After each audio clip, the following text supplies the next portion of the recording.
Salut à tous, on se retrouve aujourd'hui pour une nouvelle vidéo de déballage et de présentation.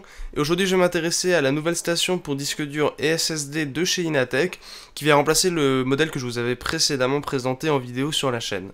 Alors comme d'habitude on va commencer par s'intéresser aux informations qui sont présentes sur l'emballage. Alors ici c'est plus précisément une Docking Station Inatech FD1005 pour ceux qui veulent la chercher sur Amazon, mais je vous mettrai le lien dans la description évidemment. On a le logo Inatech sur le dessus, sur la droite on a quelques fonctionnalités, donc c'est de l'USB 3 jusqu'à 5 Gb par seconde, compatible avec les disques 2,5 et 3,5 pouces, compatible avec l'USB 2 aussi, c'est plug and play, vous pouvez brancher ou débrancher un disque dur quand le PC est allumé, et c'est compatible avec des disques durs haute capacité jusque 4 Teraoctets. Donc il y a de la marge à ce niveau-là.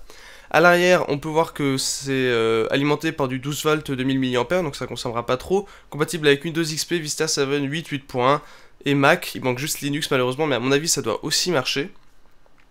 Ceci étant dit, on va pouvoir regarder ce qui est présent à l'intérieur de la boîte. Donc l'emballage est comme d'habitude très bien réalisé avec les produits de chez Inatech. On a un packaging soigné, et c'est signe d'un produit de qualité aussi, hein, le packaging soigné. Alors vous retrouvez dans un premier temps un petit manuel concernant les retours ou les échanges en cas de matériel défectueux. Donc là je sais pas trop comment Inatech gère la garantie, j'ai pas pris le temps de lire ce papier en détail. Mais bon, de toute façon j'ai jamais eu de problème avec la précédente station que j'avais déjà. Au niveau du bundle, vous trouvez un câble mini USB vers USB 3 qui est assez long. Donc il n'y aura pas de problème à ce niveau là. On a l'adaptateur secteur donc, qui va délivrer, comme je disais précédemment, du 12 volts de 1000 mAh. Donc ils utilisent le même sur toutes leurs stations, donc ça peut servir à d'autres choses. Maintenant on va passer au design de la station en elle-même. Alors comme vous pouvez le voir par rapport à l'ancienne, au précédent modèle, on a quelque chose de beaucoup plus sobre, beaucoup plus rectangulaire.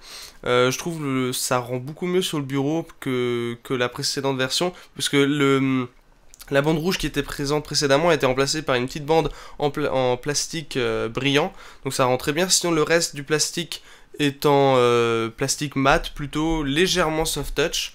Mais comme dit, moi je préfère ce genre de design rectangulaire un petit peu plus entre guillemets industriel.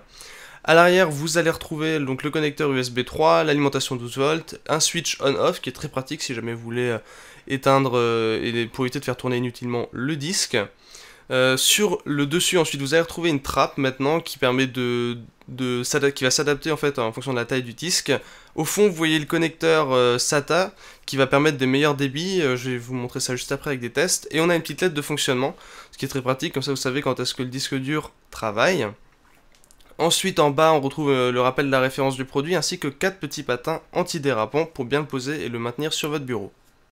Pour tester la différence en termes de vitesse de transfert, j'ai utilisé un SSD Samsung 840 EVO que j'ai branché tout d'abord sur l'ancienne station qui était non compatible ASP, qui est un protocole qui permet d'accélérer justement les débits sur l'USB 3.